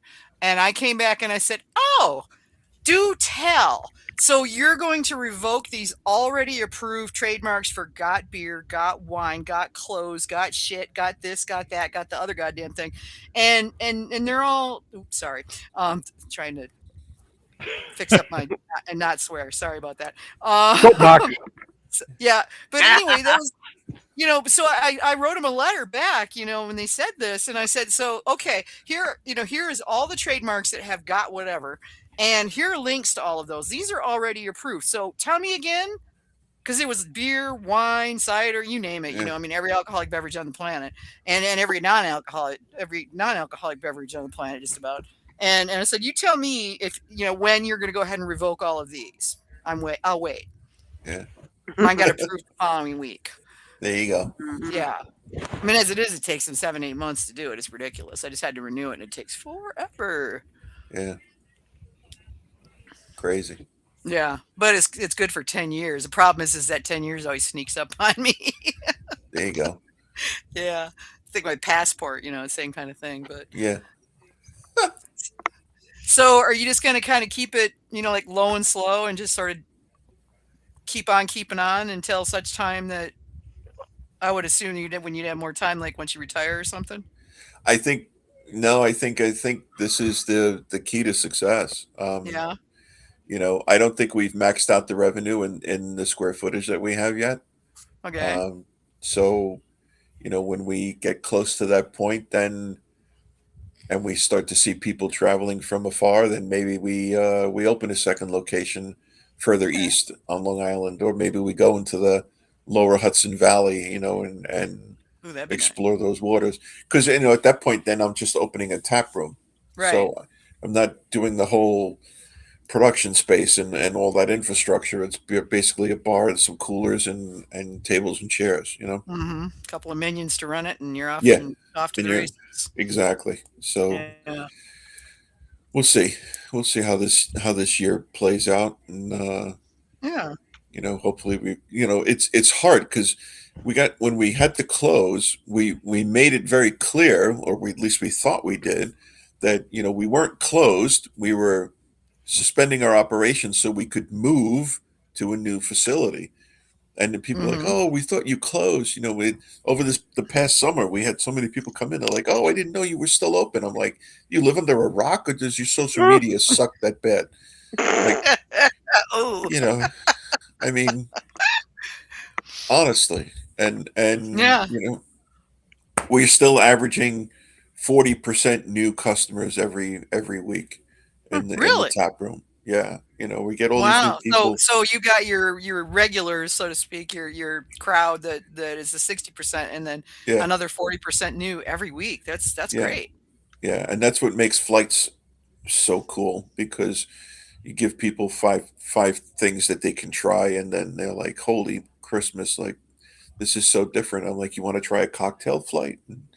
You make cocktails?" And I'm like, "Yeah," and we use the same damn thing that you just had in the Yeah. glass. Yeah, And then we they're make like, it out of that. "Yeah," they're like, "No way," and I'll be like, "Yes way," and and inevitably they'll just dive right in and order a cocktail, and they'll be, that halo, that glow that all of a sudden comes up from behind them, and they like that, aha, I found a new beverage, and how did you That's make so this? cool. Yeah, here's the recipe. What do you need? Yeah. Oh, you need that bottle, and that bottle. That drives Um, bottle sales. I was gonna say you get a lot of folks that would say, "Well, great, give me one of each of those, and let's do this thing." Yeah, yeah. I'd be all We, over that. Yeah. we had a guy come in last weekend. He did a flight and a cocktail, and he walked home with 7 bottles. Nice. Nice. Yeah, and a couple of those every day, and we're doing okay. That's Yeah. cool. Yeah, Absolutely. yeah. That's Good pretty cool. stuff. Now, do you guys have you've got the cocktail and the mocktail thing going on. Do Hmm. you also have food, or do you have food brought in, or a truck or something We that's have nearby? we have restaurants galore where we are That's in true. in You're the right on middle the of the main village. drag there, aren't you? Yeah, and so we have Yeah. an arrangement with the guys that took over our old space. Uh-huh. Created like a sports bar. Oh. Um, and he actually, one of the In that partners was tiny actually, little space. Oh wait, no, that was the second place. Sorry. yeah, I yeah. was gonna say the first place you couldn't put a sports bar in there. Yeah, they actually took both spaces and they took the wall down between the two buildings and made it Oh, one okay. Yeah, one that big would work then. space. So it Okay. it, it actually was 1,200 square feet when you add the two spaces together. Uh-huh. And one of the partners in that was actually a customer of ours. He was a retailer. He was buying stuff for on premise, and we made a deal with them. We have their QR code, pulls up their menu, and Nice. we tell people just in the comments put Meadwerks in there, and then they have a guy that runs it over for them, and they're you know Nice. they're they're usually 15 minutes from the time they place the order to the time folks get their food, That's and amazing. That's really they good. love it because they're pushing food out, and I love it Mhm. because now people are staying for another round of drinks. Exactly. It's Yeah. like if they're eating, they could drink more. Yeah, And that's, exactly. So, that's the thing. So, yep, that's cool. That is but very cool. yeah, and we have an interesting group of people that so they make gluten-free baked products, Okay. and it's along a horror theme, and Oh, really? it's it's really cool. Like, I'm intrigued. Yeah, right? I know it's just like a check horror theme. check our social media, check our Instagram stuff. Some of the stuff these guys did during Halloween with brains and God. Oh my different God, that's things, hilarious. and they're gluten-free, and they're so cool, and they're great people, and they're doing something now this weekend for us, or with us for Valentine's Day. It's a gluten-free flower box and a gluten-free candy box. Oh, nice. Um, Nice. yeah, My it's daughter would love that stuff. She's got an anaphylactic level allergy to gluten, so yeah, like yeah, has to avoid it like the plague. yeah. So it's really cool, and um, we have some other crafty people and whatnot that we're collaborating with, and you know, again, it's just changing the perception of the business. It Yeah. says craft honey wine on the sign outside, but people look in the window and they see all this other stuff going on, and then they're intrigued and they come in Uh-huh. and like, what do you do here? And we make magic. We There you make go. magic. I like that. I like that a lot. I've got a girlfriend lives in the Bronx that God, I've known her for going on 30 years now, but she runs her own business doing soaps and scrubs and things, and Uh-huh. it's all goth. She's totally goth, and so Yeah, all her stuff it's really awesome. And I've got a bunch of her stuff, but I mean, I'm not into the goth thing, but she's my friend. right. So I totally want to support her, and she makes good stuff stuff, so it's Well, definitely worth it. But send me your info because I will. our mead day this year is last year we tried to do a Ren Fair thing, and How'd that work out? it went well. My wife and I Did were it? the only ones in the store that day, so we we served a couple of hundred people during the All day. by yourselves. Dang. Yeah, it was one of those busy days, and we were very grateful Yeah. for that. So this year, with our friends at the sports bar, we're gonna blow it up, and we're gonna make it like a Ren Fair day. Cool. So it'll be a Okay. I'll men. let her know. Yeah, Yeah. let her know because we're gonna Her have name's craft people there Avril. as Okay. as part of the whole thing. We're gonna have craft alcohol and whatnot. Okay, Um, cool. but we're gonna do a little craft section, so we have some witchcraft and bookcraft and Oh yeah, all yeah, that stuff. all that stuff. I actually met her at a Ren Fair. There you 'Cause go. she used to go to a number of I met her at one of the New York fairs, and yeah, so she's like me, and it's like I haven't been in years just because Right. life and all, but and same with her because now she's running her business. But I know she goes Uh-huh. out and does a lot of shows and stuff, and you guys Yeah. are relatively close. So Yeah. do the trains run close to you? We're trains literally run over us practically. Oh, okay. Okay, because I think she doesn't have a car. I know she occasionally she'll get help with transporting things, but I know she also uses the train. So that was something I Uh-huh. was thinking about. All right, yeah, Yeah. I'll get up with her and put her in touch with you Yeah. and give her your stuff. Absolutely. Be good Yeah. stuff. So I don't know what else she's got on her schedule, but yeah, you'll love her. Her stuff is great. I love her soaps. They're just Yeah. awesome. Yeah. Yeah. Cool. Yay, networking. Yay, networking. Yeah. Exactly. That's hey, as small business people got to stick together. It's like, It's hard. it is. You got to. It's the only way to survive. It's a tough world out there, Yeah. and you're in one of the tougher ones. I mean, shoot, you know, New York and NYC, the greater NYC area Uh-huh. is, like, whew, It's you know, pretty intense. it is very intense, and it is, Yeah. and it is a life's work, um, and it's not for the faint of heart because No, you no, it's not. if you have visions of grandeur and or you want to be somebody that's put the work in and put the hours in and you're looking at them 10 years from their start and they've achieved that certain level of success. You can't expect to have that success in any shorter amount of time, unless No. you have like the next greatest thing on the planet. Or you get extremely lucky, or you've got a backer who's famous or Yeah. something. Yeah, Yeah. the old joke, how do you make $1 million in a brewery? You start with two. Start with 2 million. Yeah. Yeah, right. Works in meaderies too. Yeah, it's Honestly, I think even being famous doesn't always guarantee everything. Was that kid that was all over in the Disney shows? My daughter used to watch him on television. Opened a meadery. Him and his brother are yeah, twins, but he opened a Dylan. meadery over in Manhattan. Yeah, Yep, Dylan in Brooklyn. Dylan. He Yeah. was in a bougie hotel in Brooklyn. Really, yeah, like totally bougie, and Yeah. I mean, it never really. I mean, it went, but it didn't really go. Yeah, You know? no, because he was making traditional meads with New York State orange blossom honey. New York State orange blossom honey, really? Exactly. I was They unaware of the vast orange orchards in New York State. apparently they're secret. They're hidden somewhere. Oh, they keep them up by the Finger Lakes and Honeyoo Yeah, area. maybe. It's- Hmm.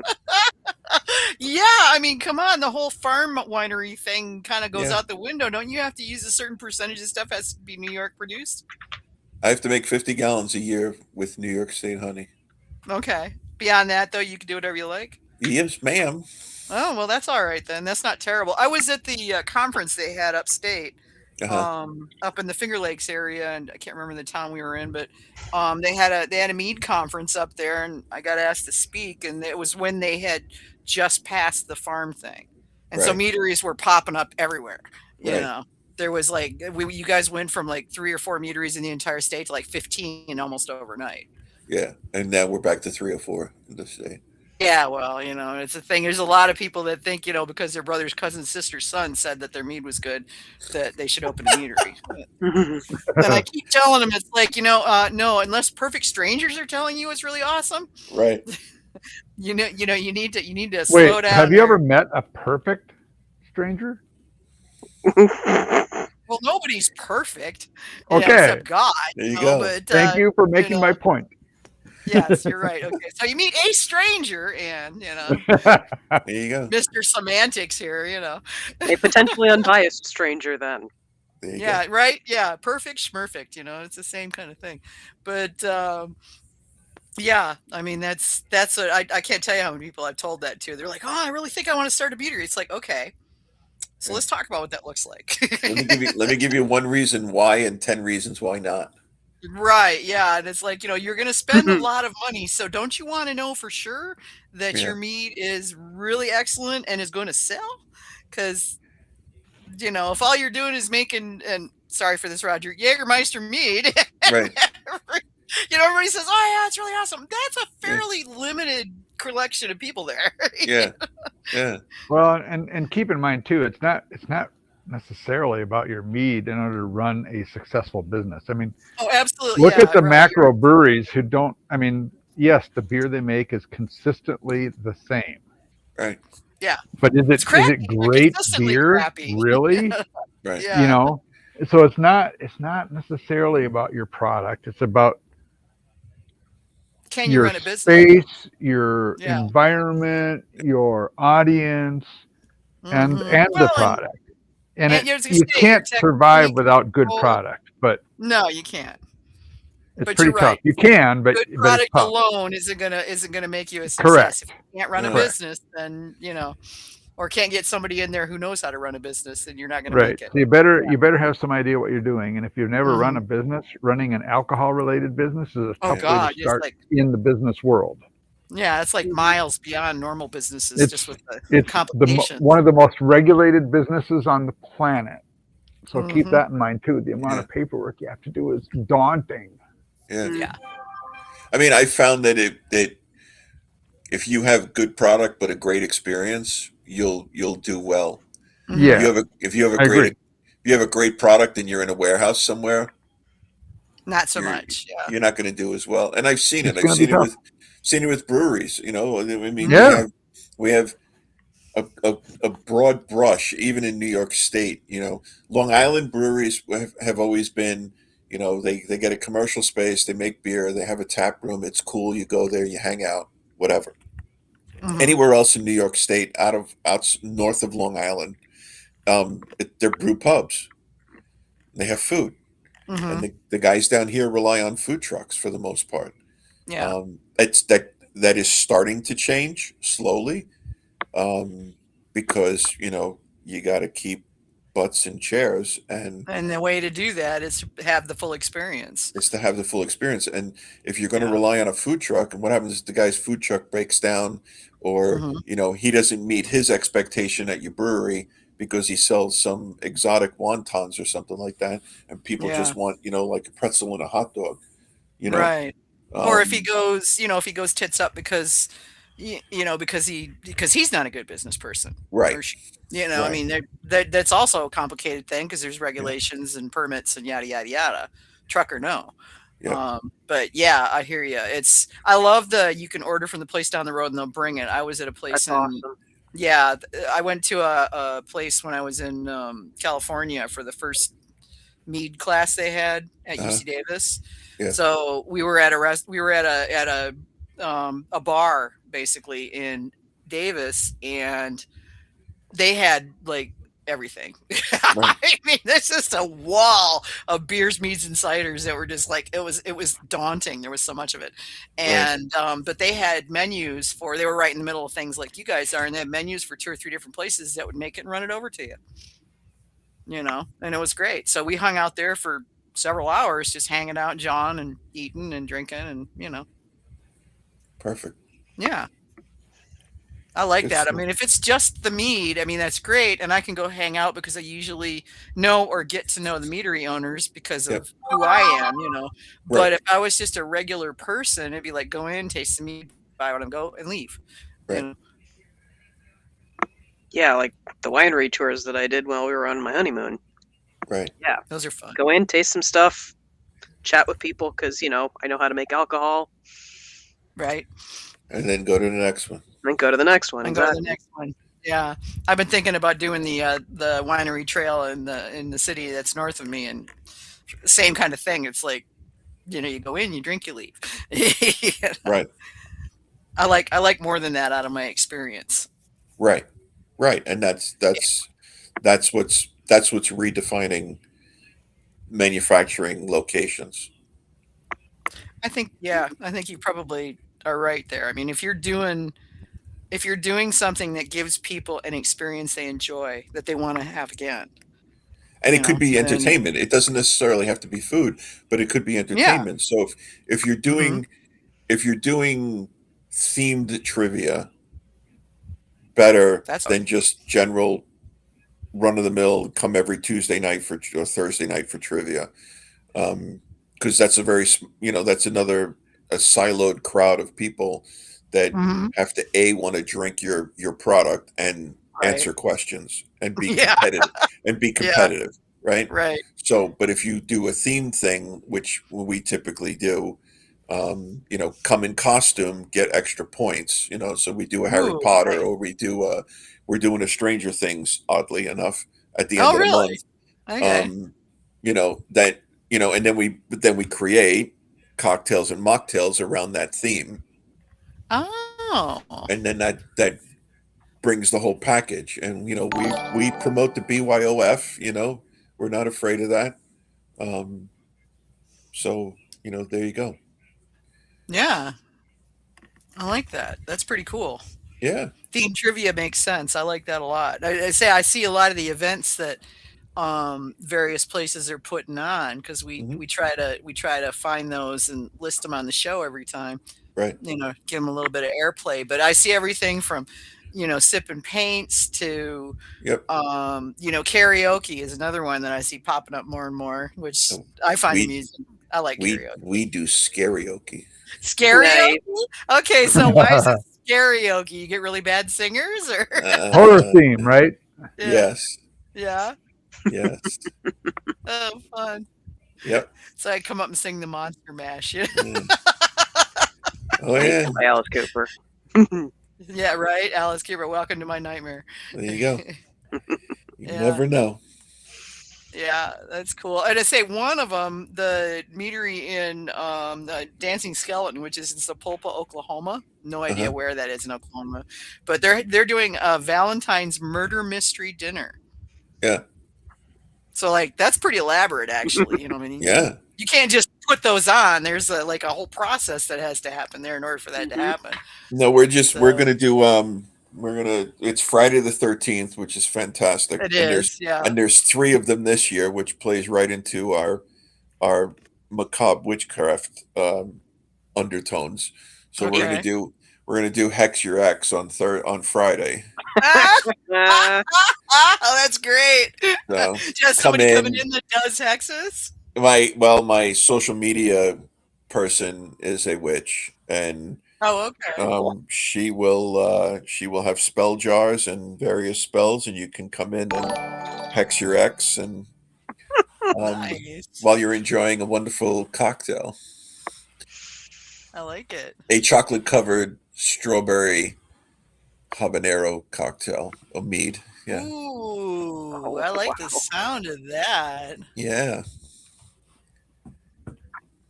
It's pretty yummy. I want one Yeah, now. sounds good. Yeah, right? I know. It's like, ooh, nice. That'll be cool. Yep. So that'll be the start of the month, and then at the end of the month we'll have a dirty biatch martini flights. Mm,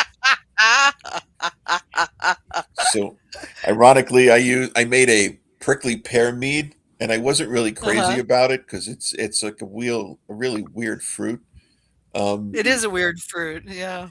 and it goes really well with a shot of vodka and some olive juice, and it actually Interesting. turns into like a vermouth, and huh. you can make yourself a dirty martini with that, and it's pretty darn cool. Sounds like it. Yeah, so we have a bunch of those things and cool stuff.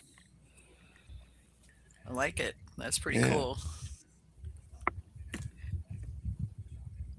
So it's moving along. So is your wife also involved in the meadery, or Um, only when you get overwhelmed and you need her to come in and help? yeah, only only when if we're doing an event and stuff like that. It's hard. She works full time. She runs a daycare during the week. So Oh, um, okay. yeah. So unless we have a staff issue or we have um, a very large event going on, we'll chip in and we'll take over. I'd rather work on my business than in my business, so to speak. I hear you. Yeah. Yeah. That's the thing. A lot of people don't realize that on your business versus in your business are two completely different things, and Oh you yeah. have to, and on your business is more critical if you want to keep your business. Yes. Yes. That's the thing. It's like, sure, I'd love to just live in my business every day, but you can't do that and survive. No. You can't. No. That's Because if you're the bartender, if you're the brewer, if you're the accountant, if you're the janitor, you've already got three hats too many. Yep. You know, and it's hard for people to understand that. It is. You know, And, you it's So gotta like let you what's have to. your favorite thing to do? Do you like customer facing? You like the brewing? You like the napping. I like business part? napping. What? He likes napping. Napping is Oh, I napping see. is fun. Okay. Okay. Who doesn't like napping, Roger? Really? All right, so I overstated the obvious. No, you know what? I enjoy being behind the bar. Uh, it gets me because I'll always pull stuff out of the Right? somewhere, and people be like, oh, and then that's like another experience thing, like, oh, I met the owner and he gave me a sample out of a barrel and Of blah blah blah. course. And then they want to come back when that's released, and you kind of hype that up a little bit, but Absolutely. Back when I was visiting a lot of breweries in my beer brewing days, that was one of my favorite things going into places and these guys, you get talking to them about all the details about how to and what not, right? yep, yep, And they start pulling out all these special reserve barrel age, this and that. And yeah, those are the things you talk about. That's how the yep, word spreads. And yep. it's so fun. It Yep. is so fun, That truly. that I definitely enjoy that, and that aha moment when people, when you tell somebody, oh, listen, so this is, you're going to experience this flavor, and when you first sip it, or this is what you're going to smell, but then this is what you're going to taste initially, and then after you let it sit in your stomach and you exhale a little bit, you might get this, and then they'll Hmm. take a sip, and then all of a sudden they'll be like, holy crap, I like get it. When I it get actually it. happens, yeah. Yeah, and Hmm. yeah. And then there's that expert that always comes in and says, "Oh, I can really taste the honey," and I'll be like, "Yeah, there isn't any left, you dumbass." Yeah, Oh, I it's like the ones. I gone. like the ones that come in and try to tell you your business. Yes, the ones that Well, always this have could a be marketing, better if they have blah marketing blah blah solutions for blah blah. you, and yeah, Oh yeah. yeah, Well, Or maybe the once ones in that a come while, in one and of those is pretend a to be. good one. yeah, Yeah, yeah, the ones that come in and try to tell you how to make mead. And yeah, these are usually people who themselves have only made like 2 or 3 batches, but think they're like all that and a bag of chips because their brother, sisters, cousin, son said they were. right. I haven't had too many of those guys, but I've had guys that come in and they want me to give them a class, and you know, Oh, and sure. and if I'm the Yeah, bartender that day and I've got people in the tasting room, it's hard, I'm to kind not, of kind of working here. yeah, Well, there's an easy solution to that. Just put a price on it Yeah, and right, hold a and make class. sure it's really substantial. So that way, if they take you up on it, you're right, golden. right, Yeah, That'll shut I just down the say discussion quick. right, the folks that wanted to take my class, they were like, "Well, you have to have the equipment." They're like, "Well, I don't have the equipment. How much is it going to cost?" Well, $125. What? Yeah. That's it? Are you kidding me? Well, this Yeah. is basic 2-gallon buckets, and Oh, I know. I'm not saying it's a lot. I'm saying yeah. like it should be more. right, Right, yeah, but I have no idea what I'm getting paid for. Usually, the club ends up giving me. The last time I taught a class, they gave me money. I was like, I didn't even expect it, but they gave it to me anyway. This is my bee. I'm doing this for my beekeeping club. Right. So I don't expect to get paid for making a presentation. It's my beekeeping. Right. But But being reimbursed for expenses would be nice. Yeah, well, yeah. I mean, the only expense I have is the getting down there part, and they're only a half hour, 45 minutes away. It's not that far. But they feel guilty if they don't give me money for it, and I'm like, well, that's okay, fine, thank you. I'll take your money. There you go. God knows, being retired and all, I could certainly use it. I'm flat broke Yeah. anymore. Yeah. Yeah. Good stuff. But yeah, it is. It's good stuff. And I'm looking forward to seeing how they go with this class. 15 people is like blew me away. I expected 4 or 5. Yeah. There you go. Yeah, it's all right. That's what I mean. You should, if you're into it, hold a mead making class. Charge them. We actually And if are they wanna next. learn, Well, they'll that's what I'm come. saying. Yeah, it's like when Yeah. somebody comes in and asks for that, just make sure it's priced so you can make a living off it. Next Mhm. Thursday, I'm gonna hold a Thursday night session, and we'll see how many people show up, and go Mhm. from there. First, it's like a drug dealer. The first one's free. After that, you got to pay for it. Right, yeah. We'll get you hooked, and Yeah. yeah. So they get Well- just enough information to make them want to come back and learn more. Just Right. a little taste, just one Just a hit. little, yeah. Yeah. Mead 101, but if you want to have 102, that's See what I got here in my trench coat? Yeah. Yeah. mhm. Did I forget to mention about temperature control when you make? Oh, did I not that's say in the that? 102 Yeah. class. Yeah. Yeah. Yeah. If you look on this side of my jacket, I've got the Kavaikis here, man. Yeah. Really Yeah. like Right. it. Mm. Not Are a you- fan. Are you not a fan? I was going to Oh. ask you to say, why not? You know what we I- haven't done? What haven't we done? Nathan Stiegman questions. We haven't. Oh my God, yeah. Nate's going to kill us. No, he won't. Nate's I know. way too nice for that. He's way too nice for that. Yeah, that's true. Yeah, I don't know, Roger, if you pay attention at all, but Nathan Stegman, who's one of the Minnesota Mead Mafia crowd, sends in questions for every single show. And if he's sick, that's how we know he's sick, because he doesn't send in questions. So No. Now, I want to preface this by saying that Nathan's questions tend to be very complex. in depth. They Involved. require that you pay full attention. You're not allowed to look away from the screen or be distracted by anything. Okay. First question. Your crowdfunding effort years ago gave a substantial start to your business in building out the tap room and space. In what ways has your experience in the community grown as a result of channeling unique support along the way? The hell does that even mean?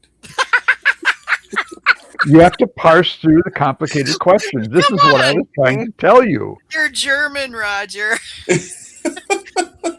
You should be able to do this stuff. Oh my!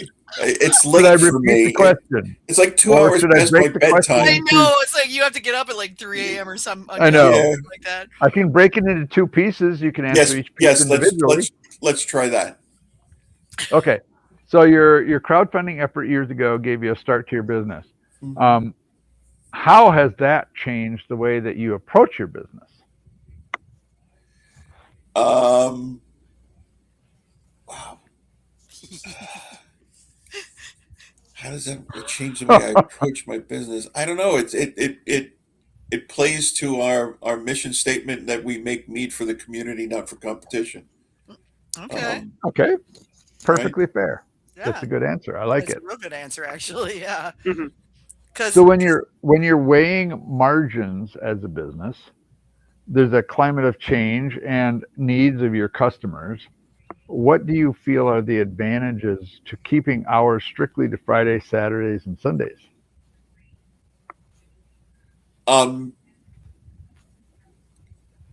Well, I can honestly say that in our 8 years of business, we have not increased our bottle prices one iota. dang. We Impressive. started in 2018 selling bottles for $25 out of the tasting room, all in, tax included, and we are still at $25 a bottle. Okay, that's surprising. Yeah. Uh, Especially considering that change in production costs. Mhm.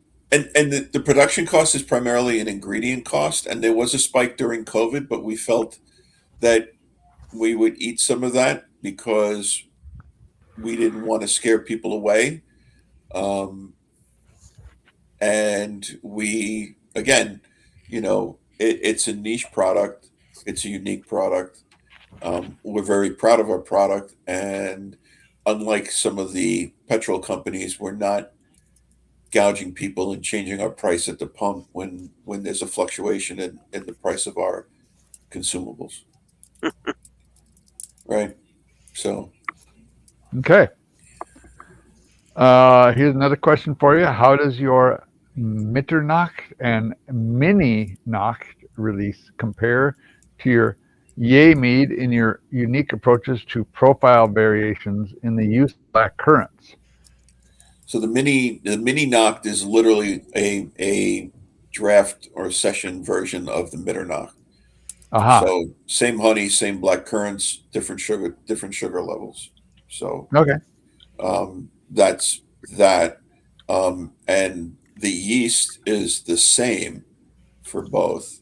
Aha. The Yay mead has I sneak in a little Eastern buckwheat honey, Oh, along with the wildflower honey, to give it a little funky depth that I like okay. with Eastern buckwheat honey. Nice. Hmm. And this is my question. So I love black currants. I think it's one of the most underrated ingredients in mead making, Mhm. personally. I think they're awesome for mead making. Are you using a puree? Are you using whole fruit? Are you using clarified juice? What are you doing? We're using concentrate from Current C, upstate New York. Oh, sure. Oh, okay. I think it's the best concentrate out of. We had to buy something else once when in our history, and it was not the same at all. Right. And we went right back, and that was like a small experimental batch because of that. And Hmm. I will buy their concentrate is by far the best, and it's uber tart. It's exactly what you would expect from biting into black currants. Right. Yeah, I actually just did an interview with the. So yeah, good product. Yes, very good product and consistent. Yes. Although now he's experimenting with some new Polish varieties of blackcurrant, which I'm Is he excited to see how that turns. interesting? Hmm. That'll be fun. Yeah, Yes, it will. Another question from Nathan. Peanut butter and grape drink and Meadorita yeah. represent unique flavor combinations that can strike a chord. Are there approachable session mead options that you had floating as ideas or from other commercial meaderies that you feel like you'd like to explore in the future, make them a draft mead worthy of selling at WA Meadwerks? That's a long Um, question. Yeah. At you least it's only know, one part. what's funny was when we started, we were focusing on draft meads because we wanted to really get the beer drinkers in, and the cider drinkers in. And ironically, we would take some of our session meads and then make them a full strength. So we don't make a 5.5% session mead, and then we'd make a 12%, same flavor profile, but we'd make a 12% version of it. I have not yet found a need or a want to go the other way. Um, Although we accidentally, I made a draft base, and in the summer we have slushy machines, which are Oh, so you have cool. slush. I love those things. Yeah, And Brad was the one who kicked those things off, and like I'm so happy they took off because that's just such yeah, an awesome use of mead. our slushy machine is 7 years old. A little bit of maintenance on it, and it has paid for itself 100 times over. Um, Nice. and I use a draft base, and then we just put flavored syrups and throw them in the slushy machine, um, for like crazy stuff, right? Um, I had it on tap, and people started ordering it, and they were like, "This is amazing," and I'm like, "You're kidding me?" And they're like, "No, dude, this is good stuff. Like, what do you call this? And I'm like, mead. And they're like, no, really, can we buy some? And I'm like, no, it's just use it for the slushy machine. And then this one couple, God bless them, they came in, and his email address is not in the mafia. And he said, you should call it Buzz Light because it tastes like, a light version of your traditional meads. And I was like, all right, let's go down that cease and desist road.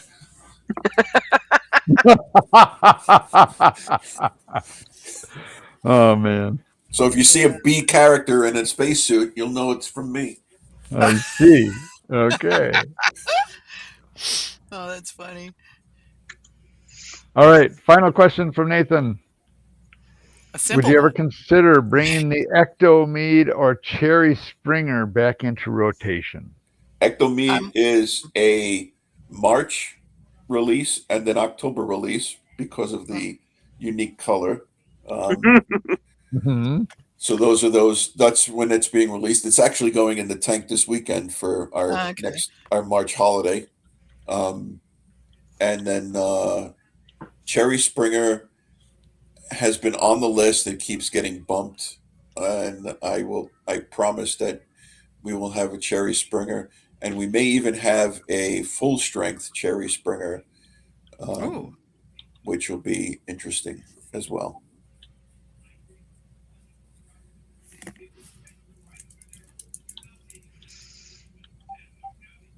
Okay. Cherry Springer sounds interesting. I might want to try that one.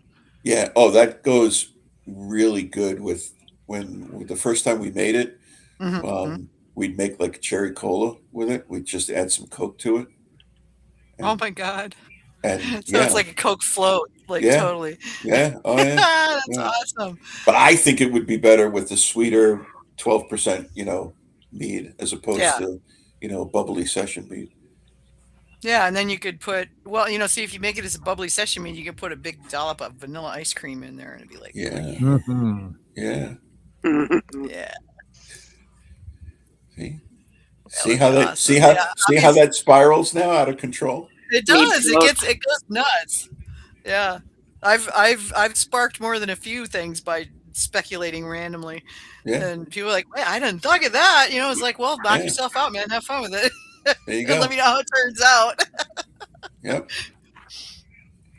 I'm all about flavor combos. So and it's cool. It's cool to order when you go and somebody orders it and they'll be like, "What's that?" They'll be like, "Oh, that's our Cherry Springer float. What's in it? There's this and this and this. Oh, can I get one? Sure." Awesome. We make a mead colada, right? Which we make for the summer. Oh, yeah. We put that in the slushy machine. And oh God! Lo and behold, when you throw a shot of bourbon in that, it's like the infamous rocket fuel. Oh God! And let me tell you, we have little 24-ounce buckets that we sell for people to walk around the neighborhood with. It's a party. All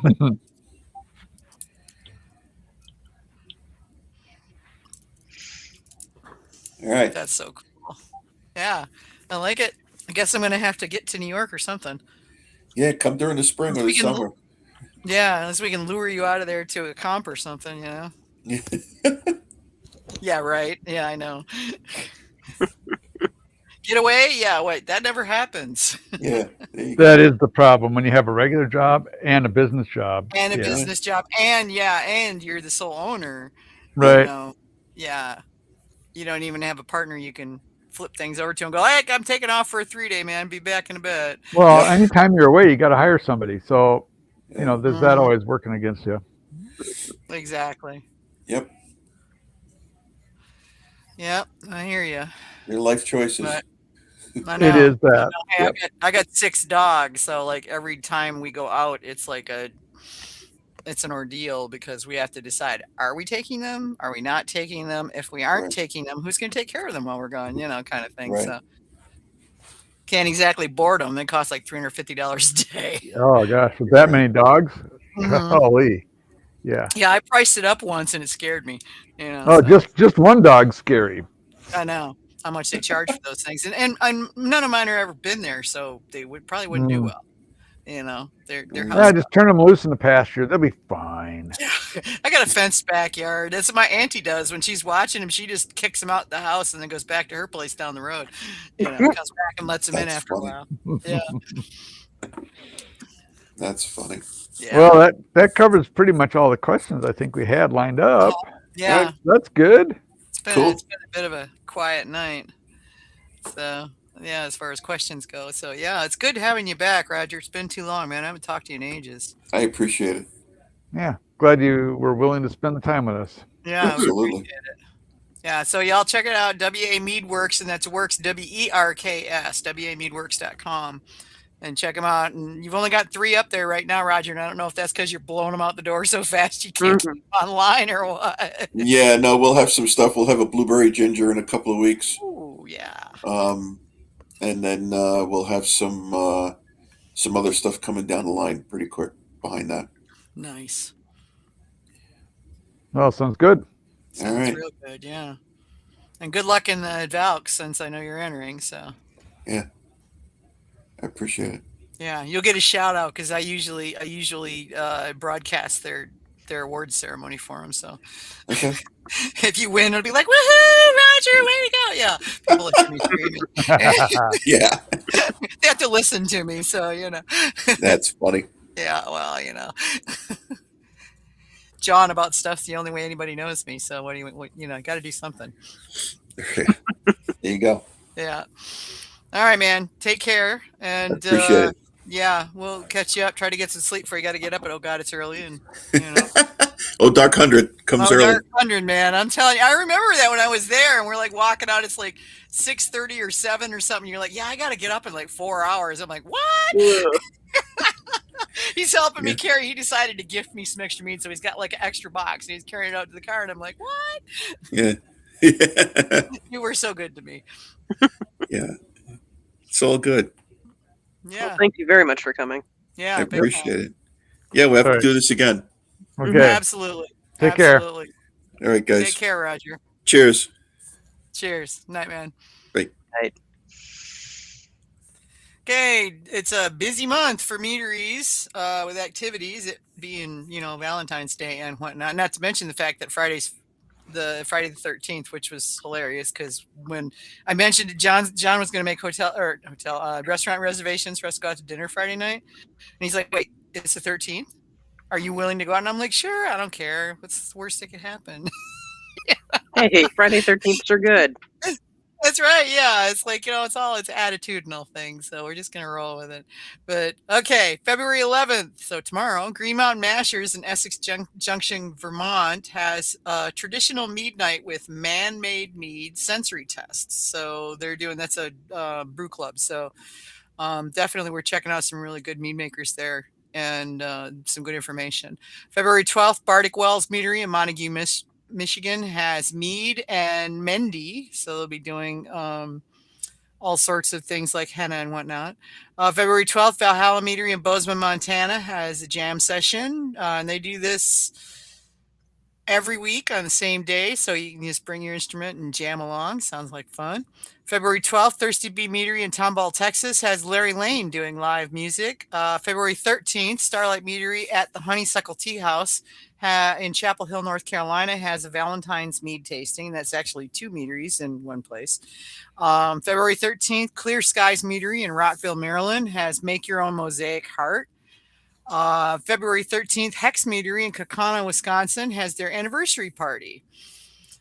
February 13th, Manic Meadery in Crown Point, Indiana has Paint and Drink Valentine Animals. February 14th, Be Immortal Mead in Round Rock, Texas has a Valentine's Mead Workshop.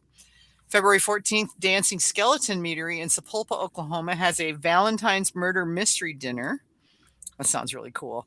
February 14th, Southern Origin Meadery in Cannon, Georgia has couples painting each other. Apparently this is a TikTok trend. So something to think about. Pay your spouse and then show them what you painted. That could be great or maybe not so much. I don't know. Yeah, it could be a problem. February 15th, Medicel Meadery in Lancaster, Pennsylvania has a meadery dance. So just come and dance. February 15th, Clear Skies Meadery, Rockville, Maryland, has an acoustic jam with Mike Rock folk music. February 15th, Chubby Cheeks Meadery in Temecula, California, has Pet and Paint Valentine's Day fundraiser. Nice. Yeah. February 18th, Lancashire Mead Company at the Jorvik Viking Center in York, UK, has a mead tasting event. February 19th, Dancing Skeleton Meadery in Sapulpa, Oklahoma, has fiber crafting. They're doing some interesting stuff with that. February 21st, Monk's Meadery in Atlanta, Georgia, has Exhibition Armored Combat. Yeah. AJ's all up for that. February 21st, Weird Leather and Mead in Portland, Oregon, has Expedition 33 Mead Up.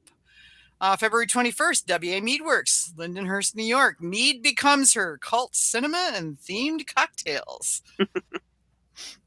So I love the movie Death Becomes Her. I've seen that thing. I don't know how many times. It's hilarious. February 26th, Dancing Skeleton Meadery in Sapulpa, Oklahoma, has a karaoke night. February 28th, Grimsby Hollow Meadery in Middleville, Michigan. Drink mead, learn things. Anatomy of a killer when doctors become predators. So that'll be interesting. I really got to go see one of those. March 5th, Crafted Artisan Meadery in Mogadore, Ohio, has Paint and Sip. March 20th and 21st is the Valkyrie's Horn Mead competition in Minneapolis. Are entries still open, Kevin? Not for home. We are totally tapped out and went a little over. Yeah, like 3 times you filled up, didn't you? Yeah, so we ended up at 402, which was a surprise, but it's a software thing. Somebody must have had 3 or 4 entries in the system and paid for them all at once, which sent us over the cap. But we still have a little room in the commercial competition. So there's time to get Rogers, those in. you're incoming, so that might be, Yep. Weather's good right now. Get those things shipped, and delivery date is February 27 by 3 p.m. Okay, so the next to last day of February, they've got to be there. Right. So don't mess it up, guys. Come on, you commercials, step up. Let's do this thing. Are you guys still looking for judges, or are y'all full up there too? Oh, we are full. Judges and minions are good? Nice. What's that? Judges and minions are good then? Oh, yes. We're in great shape. Unfortunately, we've had to turn away a few stewards that wanted to come in at the last minute. We are full. This year, more than half of our judges are from outside of the state.